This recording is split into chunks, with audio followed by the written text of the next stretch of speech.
It is now 1 p.m. You've already done this exploration, and so now we have second session, session 2. That's session 2. That's coming up right now. So we're going to do this session 2 right now. If you're tuning back in, it's time for the second session. So we want you to select a session from the agenda and join now. If you're gonna stay here, you're staying here for Hey, Hear All About Horses, and that's stay right here. We're gonna have a session here in the main stage. It's called Hey, Hear All About Horses, or you can go into click on the agenda button, and when you go to the agenda button, you're gonna see options. The agenda button is gonna show you what options you have at 1 p.m. and that would be coming up in just a minute. One is Follow Your Dreams. The other is Mad Science, STEM experiments you can try at home. The other one is Magicians Are Just Plain Sneaky, Ready to Be Sneaky. That's that one.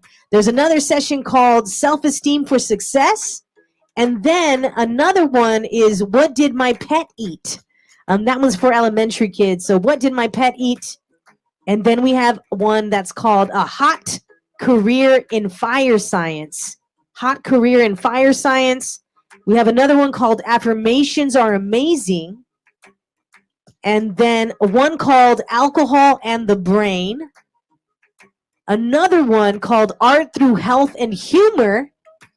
We have a high school one that's Canva. That's a cool one. Canva, cool tools for arts and graphics. Learn how to use Canva. Or you can go to Consent is Everything. That's another one. There's so many. There's another one called Don't Worry, Be Happy for middle schoolers. And another one for high school, Female Empowerment, You Got This Girl. There's one called Game Changers, Bring Your Strengths. It's called Game Changers. And then there's one more called Get Control Over Common Workplace Problems. Wow, there's so many. Hydroponic Farming 101, that's another. We have Make It Rain, the importance of the FAFSA and getting financial aid for college. Power College applications, there's so many. There's another one called Social Media Violence Prevention. That's going to go on right now. Another one's called Tap Into Your Leadership Style and Combat Bullying. Combat Bullying. And of course, Teen Money Matters. Learn about credit, loans, and what that means to you. Teen Money Matters. Learn about credit, loans, and what that means to you. So you have lots of options. Go ahead and jump into that agenda tab and pick an option, y'all. Pick an option. It's ready for you. There's so many. There are so many options. We're going to get started with the session here called Hey, Hear All About Horses. All right? Hear All About Horses. Or you can pick so many other ones. Remember, there will be attendance taken naturally by you being in the session. So we'll know about that. We're going to get started with the session in here in just a couple minutes. As you guys make your way to that other session, click on the link. Check them out.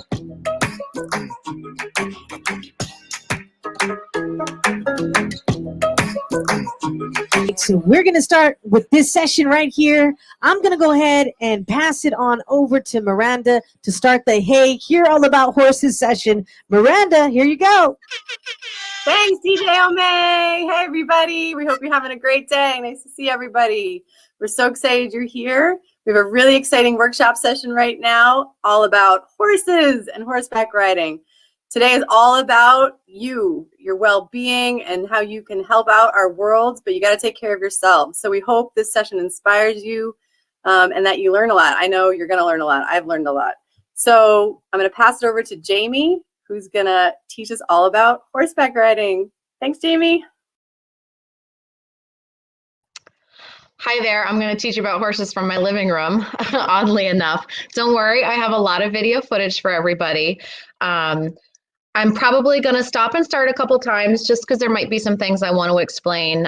Feel free to ask comments, questions, whatever. We'll get to as best I can. I think the big takeaway I want everybody to get from today is that what I do is just a small part of the industry, and I'm a riding instructor. I'm a horse trainer. I've done more through the years with it. It took a lot to get to what I'm doing now, and there's always a process no matter what career you choose. But I guess I just wanted to share with everybody how awesome it is. It's so rewarding and just soul feeding to be able to work with these large creatures that are majestic and beautiful and all the other corny words you can think of that make you think of a horse and galloping through fields and everything like that.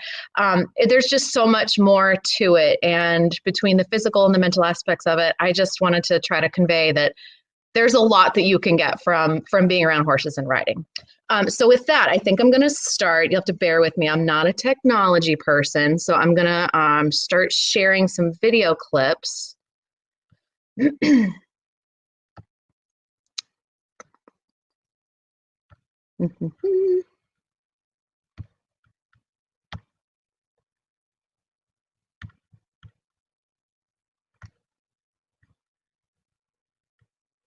Okay, so welcome to Wildwood Farm.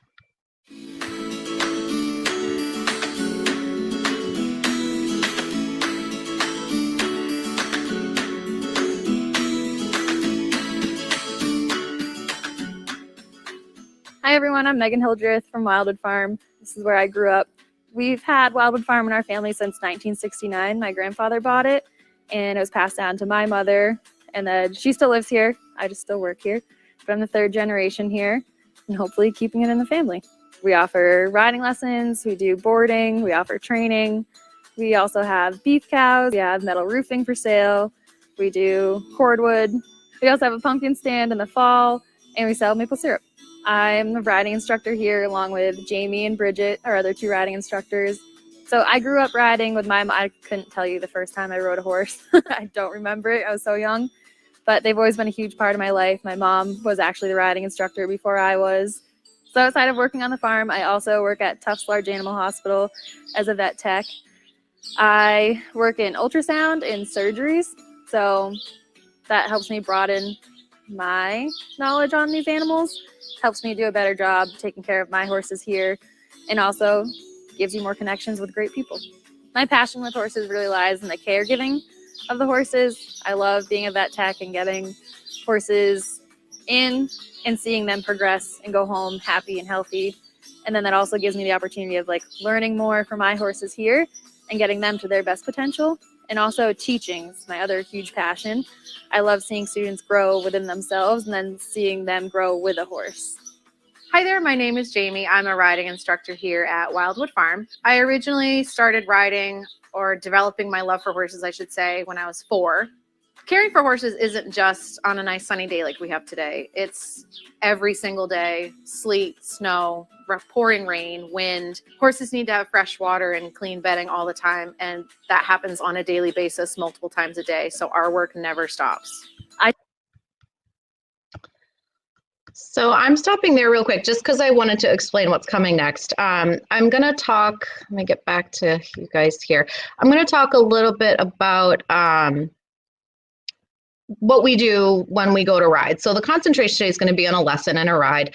I wanted to show you guys the grooming part of it, tacking up. So you'll see bits and pieces of grooming horses and tacking. And then I'll stop and explain other things. So if there's any questions along the way, just feel free to reach out and I'll see if I can answer them when we get there. All right, so the next part will be grooming, and I'm using a pony and he's adorable. Let's see. Here we go. Part of what keeps a horse healthy is the work that they do. Not only do they go outside and move around all day, but they do exercise in the ring. And the reason why it's important to keep a horse moving and give them a job is because it keeps their brain feeling a little bit more at peace. If you think about what a horse in the wild would do, they're constantly moving every second of the day, aside from a nap here or there. So when we bring them into a barn and we put them in a stall, we're essentially taking that movement away for a short period of time. So during the day, we put them outside, we let them roam around. It helps their anatomy and their physiology by keeping movement going, and the exercise is an integral part of that. Today, we're going to go through all of the steps that we go through to prep your horse to get ready, from grooming, tacking, and then eventually warming up your horse and getting to the riding part. this is DJ. He's going to help me get a horse ready before we start riding. So we're going to go through the process. Go ahead, buddy.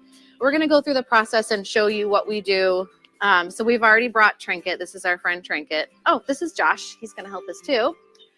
We're going to get him ready. He's right in off the field, so he's a little bit muddy. It's mud season, so we need to clean him up a little.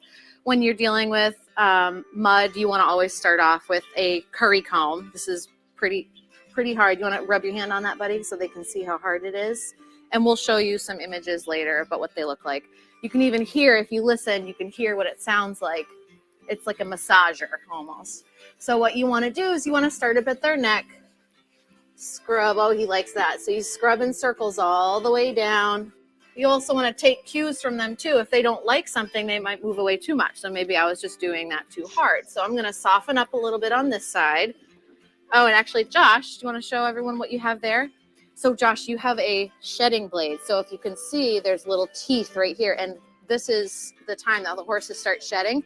So we're going to pull all of this extra hair out of him. And when we're all done, it almost looks like we have another animal on the floor. So now we're going to take a hard brush. The same thing. If you listen, you can kind of hear, you can feel the stiffness. This also helps pull dirt, extra chunks of mud. And it's like a nice back scratch that pulls everything out. You'll notice as we go along, as we go from one brush to the next, they get lighter and lighter and lighter, softer and softer, so that A, it feels better, and B, you're pulling the natural oils out of the horse's coat to make them all sleek and shiny. So when he's done, he should look like he's ready for a show. And we do this every day. We try to get every student to learn good horsemanship. So horsemanship is basically learning how to safely, confidently handle the horse on the ground, make good decisions, and all of that comes through handling, getting your horse from the paddock, tacking the horse up, grooming, feeding. They don't necessarily feed because that's a special thing all in itself, but eventually you can work up to to being able to do more and more. But every rider should be able to know how to put their tack on and handle their horse. They should be able to know how to put a halter on, a bridle. They should know how to cross tie their horse, put their horse away safely, blanketing, all of these things. They very hard for children this age. So they have assistance. And obviously this good guy right here is a perfect size to learn on. But everybody should know how to do it. It's just like a soccer kid needs to know how to put on his cleats. You need to tie your shoes. You need to be able to put on your bike helmet. So all of those things, it's the same thing, just different equipment. So right now DJ is grooming Trinket's mane and tail. So he's just using a hairbrush, making him look nice and neat so he doesn't have bedhead. You can get right here. And then you can go in the front, DJ, and get his forelock. That's this big clump of hair in their forehead. When you reach. Luckily, he's not too tall. Trinket is what we consider to be a pony. Ponies are 14 hands and under. And if you're wondering what hands are, that's how we measure a horse. So if you take your hand, you've got 4 fingers. So it's about 4 inches. So we would stack from their foot all the way up to their withers. So for him, it would take 13 hands and 1 finger. So that's why we call him 13-1. With a bigger horse, we might have 16 hands, so they're much taller. So this guy is a pony because he's in that height frame where he's much smaller.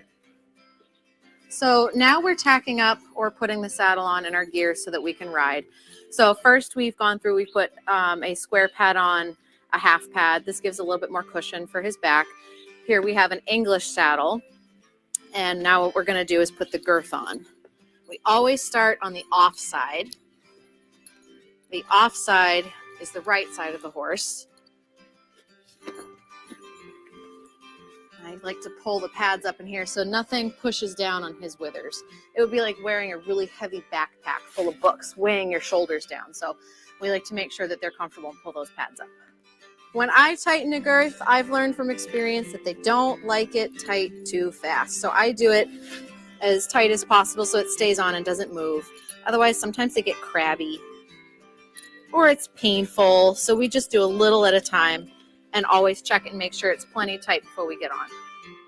So now we're going to take his halter off This is his halter that he's wearing now, and we're going to put on his bridle. We only use the bridle when we're riding them because it helps us control them and where we're going with steering, stopping, slowing. So we're going to put this into his mouth and the rest of it over his head. So it's a little mini harness basically.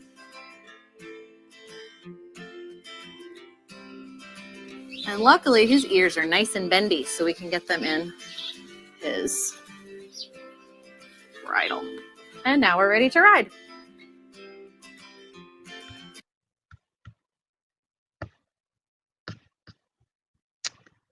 Okay, so I've actually seen a ton of questions. You guys are flying in with questions. I don't know if I'll be able to get to all of them, but some of the ones that popped out, there's a lot of chitter chatter about falling off. And yes, falling off is absolutely part of riding horses.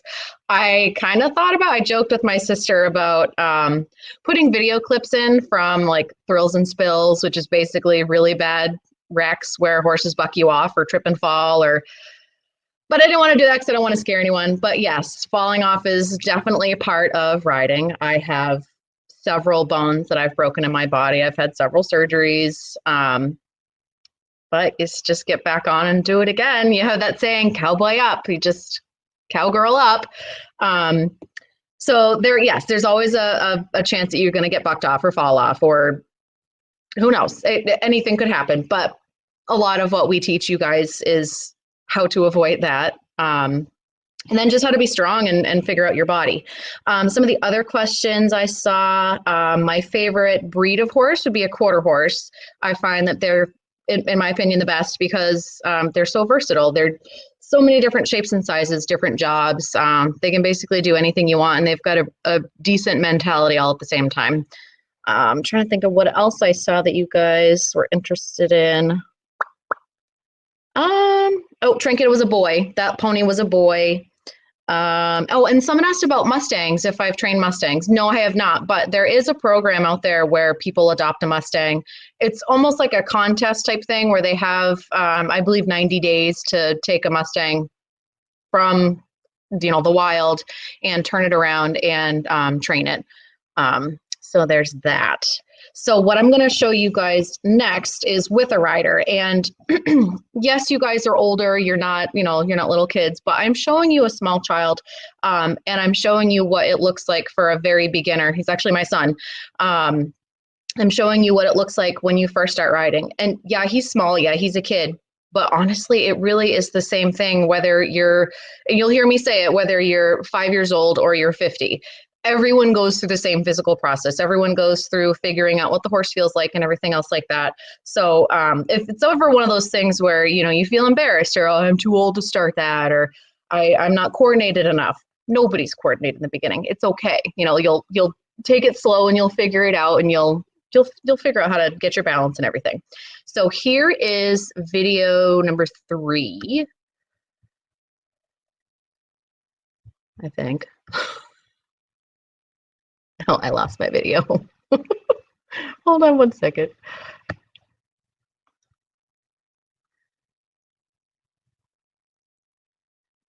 All right.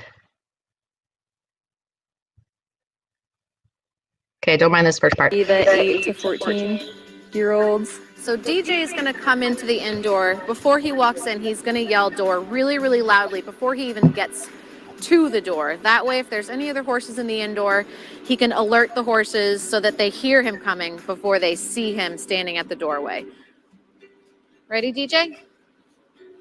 Nice and loud. Door! And then pause. I always like to look both ways, kind of like crossing the street, make sure no other horses are coming, and then you can walk right into the center of the ring. So right now, I am going to lunge Trinket. When we lunge and ride, we always want to start off with a nice calm walk first. It kind of sets the tone for how you're going to ask them to work. If we were to come in and just throw them out and make them start galloping, they're probably going to be a little bit more wound up than we want, and our ride might not be as fun.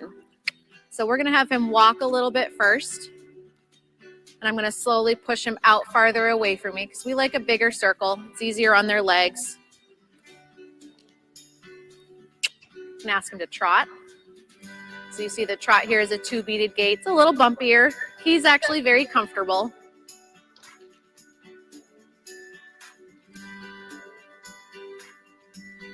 He's really, really good about listening to my vocal commands. So if you heard, I don't want to do it again now because he's very responsive, but when I asked him to trot, I gave a little cluck. Oh, so right there, he heard me say the word. He knows his words, so he knows I want him to do something else. Trot. So I'm going to use my voice and a little pressure to make him slow back to a trot because right now he's cantering. He wants to work this morning. Trot. There's that cluck again. And now I'm going to ask him to canter with a kiss. And like I said, he's really good about it. He goes right into it. He's a worker bee. He knows his job.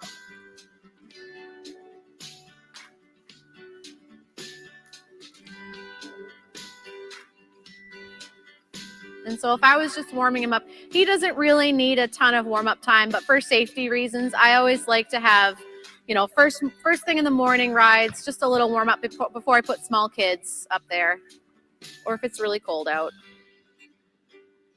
And then the most important word that they need to know is whoa. And whoa means stop. Whoa.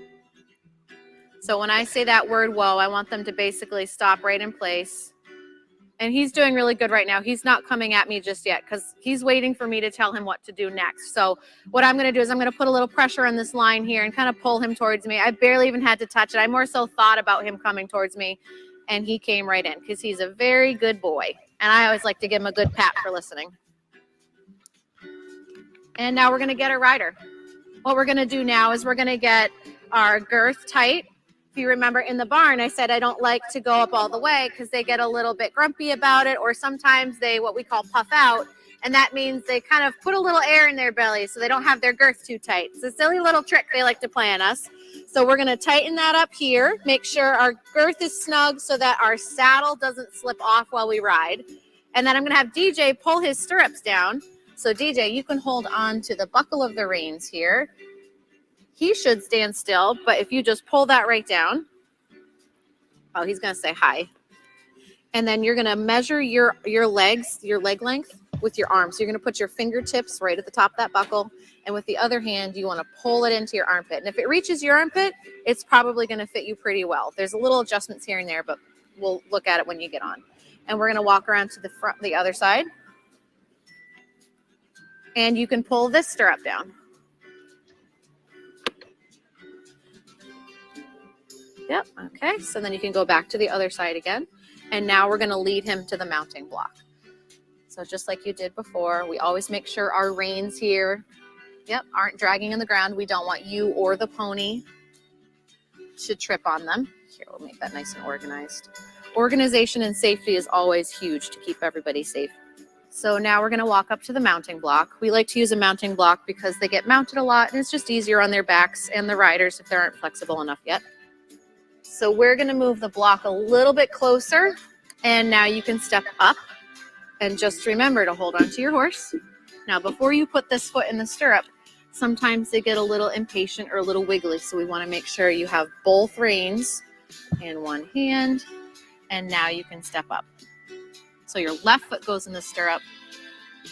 Good. That was very nice and gentle. You didn't slam your seat down in the saddle. It made it nice and easy for his back. DJ is a beginner rider. He's had total probably 5 lessons. So he's just learning all of the ropes and he's learning all of the techniques. And there's a lot to remember, isn't there, DJ? Yes. A lot of positional things. We're always talking about putting your heels down, keeping your leg underneath you. All of our tack fits the right way. Okay. And then the reins, one in each hand, thumbs on top. Pinkies are on the outside. Gives you a little extra grip and you can still make a fist. Good. And then you want your hands to be right up in the middle. Elbow nice and bent, chest tall. All right, and we're going to start walking. So really quick, I just wanted to pause and see if I could challenge you guys a little bit. Let me get back here. So while I'm teaching DJ, I wanted to see if you try to follow along. So you'll either see what DJ's doing, and then later I have another student come in. It might feel awkward, but see if you can get on the ground and see if you can do exactly what he's doing. Stand tall, have your legs separated, hands at your belly, shoulders back, and then see if while we're going around, see if you can, either up, down, post, you'll see what all this stuff means, but see if you can kind of follow along and follow the instructions that I'm giving the rider. And the whole time, see if you can do this with your toes up off the ground. So you're having your heels down and you're working. And maybe you'll get a taste of how difficult it is physically at times. So see if you can try that. So because DJ's a beginner rider, I'm putting him on the lunge line again. That way, while he's learning how to steer, I can keep him safe by having this rope attached, just in case he can't get the horse to go where he wants. So I'm just going to quickly show everybody what a beginner would be learning. And a beginner is not just a child. A beginner, it could be any rider. I've had people start riding when they're 50. And honestly, it's the same process that everybody goes through, just different sizes maybe of a horse or different things we might work on right away. But the basics are always the same. I always want a rider to learn how to sit the right way, how to organize themselves the right way, how to balance.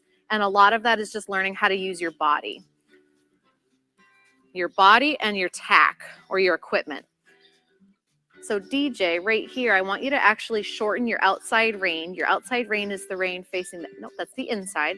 So it's your right rein. Because you see, when you just shortened that right rein, what happened? Your inside rein, he started coming towards me more. So you're accidentally pulling him towards me. So what you want to do is you want to shorten your outside rein or your right hand. So this hand right here, you want to make shorter.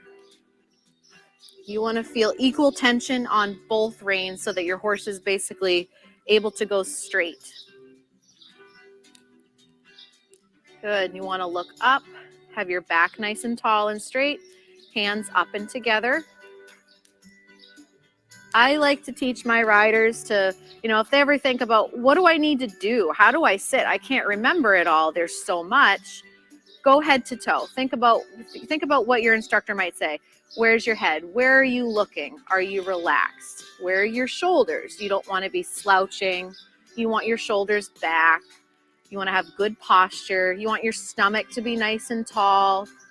And then moving down to your arms, you want to have a gentle bend in your elbow so that they feel like your elbows are made of elastic. So you can kind of move your hands with the horse as they walk, because everything is always moving. You, the horse, your joints, their muscles, everything. So you want to be able to move with them. You want your seat or your bum to be nice and relaxed. Knees bent, which they'll naturally be bent because of the stirrup. And you always want those heels to be down. Sometimes I'll say heels down or toes up, depending on what the rider can hear. Every rider hears instructions differently. So sometimes I might tell someone to pull your big toe up to the top of the inside of your boot. That works for you. So DJ, when I said heels down, you didn't really put your heel down where I wanted, but if you hear touch your toenail to the top of your boot, there's your heel right there. So when you go head to toe and check your body to see if you're in the right position, I want you to think about those things. Now you can ask him to trot, give him a little squeeze, and look up into the outside of your circle. Because he's awfully close to me still. Let's get him a little farther away. So you're just going to sit the trot for right now and work on your steering. Let's steer him away, Deej, to the outside. You go very gentle. Good. And elbows tucked in at your sides. Hands nice and steady. Pull your boots back again. DJ, let's try to post the trot. So we're going to go up, down, up, down. Don't forget to steer at the same time. Let's move him away from me. So you stand up, sit down, stand up, sit down. There you go. Stand up, sit down, stand up, sit down. The reason for posting trot is because it helps take pressure off the horse's back. So we're not bouncing hard all the time. And DJ, you want to do that a little slower, like in slow motion. Up, down, look up and look to the outside of your circle. Pull your feet underneath you more so that you've got something to stand up on. There you go. There you go. There's the rhythm. So once you get into that rhythm, doesn't it feel a little bit more comfortable? Trinket's probably thinking the same thing too, like, okay, that's a little easier on my back. Chest tall, stomach tall. If you feel like it gets awkward, pull your feet back again. So you can see there's a lot to keep track of. There's a lot to manage when you're riding. So DJ's only ridden about 5 times. He's had about 5 lessons, and he's doing a great job. I can see him trying to remember, where do I steer? When do I steer? Oops, I forgot to steer. And thinking about his body, and then rhythms of the horse, and now new positions. Okay, so I'm going to jump ahead to one of my teenager students. She is 16 and she's been riding for a while. But I wanted you to see like a little bit more. So some of the things you were hearing me say to DJ, you might see a little bit more refined, or you might see how like the finished work of it, what it should look like later on. So here we go with that one. 1, 2, 3, 4, 5. Days she can do. This is Caitlin. Caitlin is one of my students. She has been riding with me since she was around 7 years old. So she was a beginner when she first started as a little girl. And through the years, she's ridden with me and she's learned a lot. She's come really, really far. She's now 16 and driving, and she is continuing to just grow as a rider every day. And so a lot of what she does now is I can put Sorry, guys. her on several different horses, and she basically can figure out what she needs to do on every single one of them using all of the principles that she's learned through the years. It's form, it's your body position, it's learning how to do several things at once and reading the horse underneath you and trying to work with them and figure out the timing of what they need and the timing of how you need to do things using your body and everything. So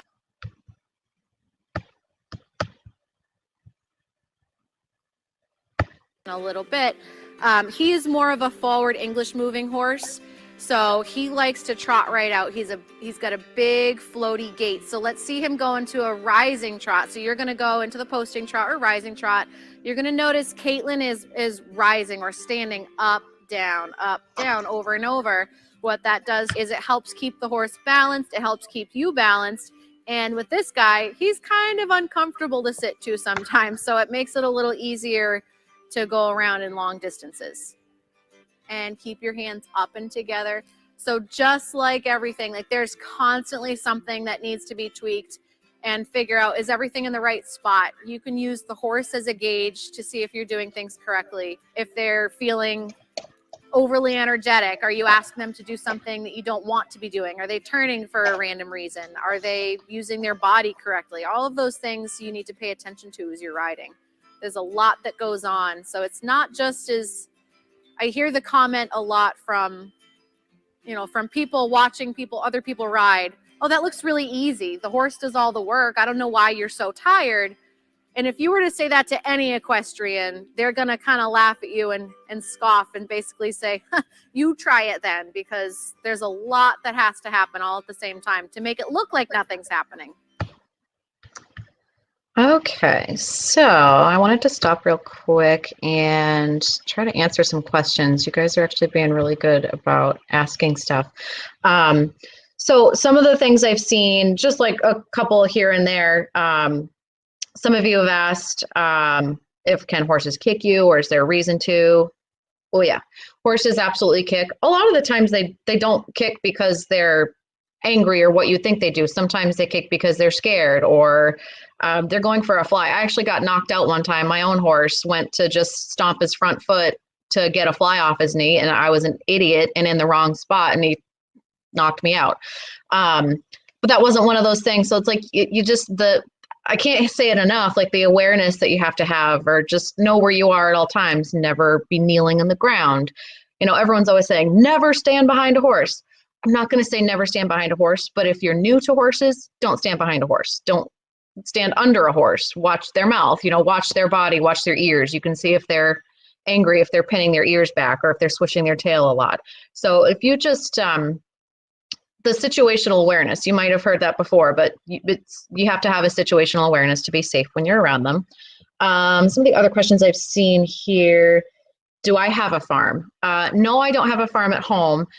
Several times in the past, before I started just teaching exclusively, I've lived at farms. My first apartment when I was 19 was on a cow farm and horse farm. So I lived on the property, and then I lived actually above a barn, in the barn, above the barn at another place that I worked at. So I could hear the horses move around at night, and it was kind of cool. So no, I don't have horses at home. Would I like to have horses at home? Sure. But I also want an indoor and a riding ring and all that other stuff. And I don't really have the room for it here. So it's a lot easier to keep it all together on the farm, or just to go up to Wildwood. So I'm trying to think of other questions I can answer really quick before this, more about kicking. I'll look through again when I play this last video. So I'm going to play the closing video, and then I'm going to open it up to more questions and everything, and see if you guys have anything else you want to talk about, and then we can go from there. All right, so here's the last one. Found that working with horses speaks to my soul, because there's a piece about it when you can communicate with such a large, beautiful creature. It's really, honestly, there's a pride that goes with working so physically hard and mentally hard, and then at the end of the day, you might be exhausted, but you had a great ride. It's hard to explain, but there's just a gut feeling that you get, and a soul warmth that happens over you when you can really enjoy what you're doing with the animals. Horses create a mindfulness about you where you can't really get it from something else. And when you're working with an animal gives back a special connection or a bond that just somehow makes you feel a little bit more at ease. So if you have an interest in riding or even learning more about horses, feel free to reach out to us on Facebook. We're located in Westminster, Mass. I hope I've been able to let you guys see how rewarding this career is, or even if it's a hobby. Either way, working with horses is challenging, hard work, but so very rewarding. I hope you try it. All right, so that's the end of my video footage that I've got today. It was actually really helpful to be able to do that stuff so I could show you some. I feel like, honestly, I could be doing this for hours and hours, because there's so many things to be talking about. And there's just so much content and things, like we could bounce off ideas all day long. Some of the other things I've read here is just comments where I didn't know it took that many steps before you got on. It feels like it at first, but once you get used to it, it doesn't feel like it's all that much. It just gets intuitive. And then someone's asked me, how many horses have I owned myself? I've only actually ever owned one horse. I guess I've always just been the person who I ride other people's horses. Or when I started working for a barn when I was a kid, I would just ride whoever I could, or I had a couple friends that had horses. So I'd kind of beg, borrow, and steal whoever I could and ride anything. And you learn a lot that way. You get bucked off a few times by horses that don't want you riding them, and you learn how to stay on, and then you ride somebody else and you take what you learned from that one and then move on. And every time you get on a different horse, you get another tool that you get to put in your toolbox, or another tip or something or a skill you can keep in your back pocket for later. So I didn't have to own a lot of horses to learn what I've learned. I just had to work the hours that I've worked, or ride the number of horses that I've ridden. So that's really, what I think about that. Like, people who have their own horses, awesome. It's awesome. I wish I could have my own again right now, because I'd like to go out and show. But I don't really have enough time with my job to own my own and teach and everything. So I don't. Eventually, I will. I figured with the last few minutes, I kind of wanted to do a little bit of a physical challenge. It's kind of fun. I want everybody to stand up. And I kind of had said it before. I don't know how many of you did it while the other videos were playing with the riders, but I want you guys to stand up and have your heels in the ground, shoulders back, chest nice and tall, and then separate your legs almost as if you're doing a sumo squat. I know you can't really see my legs, but whatever. I'm pretending I have a horse underneath me. So what I want you to try to do is hold pretend reins, so about in front of your belly button, elbows in, shoulders back. Act as if you had quarters balancing on the top of your hands here. And then act as if you had a book resting on top of your head, like a big hard textbook. And I want you to squat up and down as if you were posting the trot, and see if you can do it without moving your hands and your head. So, and this is something you can even do with quarters in a book later, but see if you can do that and try to think about what it would be like, not just to do that on a horse, but moving on a horse. So that might be something a little bit fun to try out. Let me see if there's any other questions for you guys. Let's see. There's a question about a certain type of horse, and I have not heard of it, a Mangalarga Marchador. I honestly don't know. There are so many breeds of horses. I don't know that one. It's something I'll have to look up. So thank you, because I'll have to learn something new today.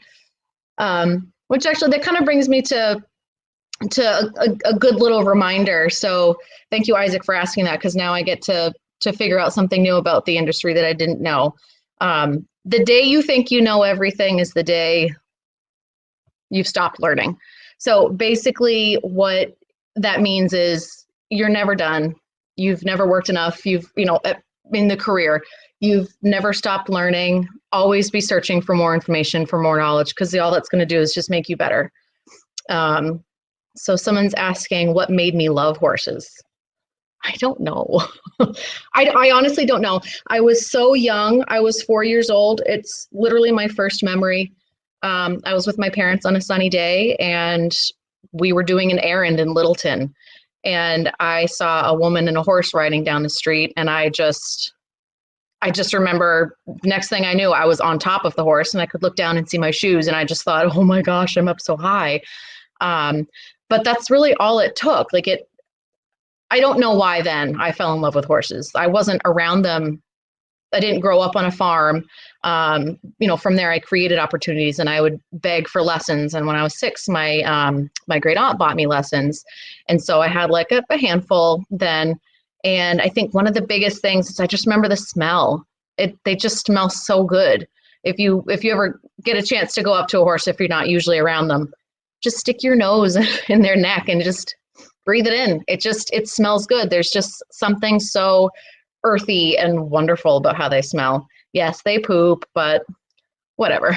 You just clean it up. They smell good. Yeah, I think that's really, it's a hard question to answer. Why do I love horses? I guess I'm geared that way. I like to work, and this job and being around animals in general, if you're taking care of any kind of animals, they basically force you into hard work and labor and, all that kind of stuff. Let's see. I think that's it for questions right now. I hope you guys learned something today, or I hope you may even just want to try it. So I'm going to turn you back over to Miranda. Thanks everybody for coming in, and it was awesome. Hopefully I get to meet some of you. Thanks, Jamie. Let's give Jamie a virtual applause. And I saw a lot of you were liking her session, so please go like her session. Yay, applause. Thanks, Roy. And remember to click rate session at the end of this to give us some feedback. We hope you enjoyed it. And we are now going to go back to the main stage for the closing. So head back there, or we'll stay right here. We're on the main stage with DJ O'May.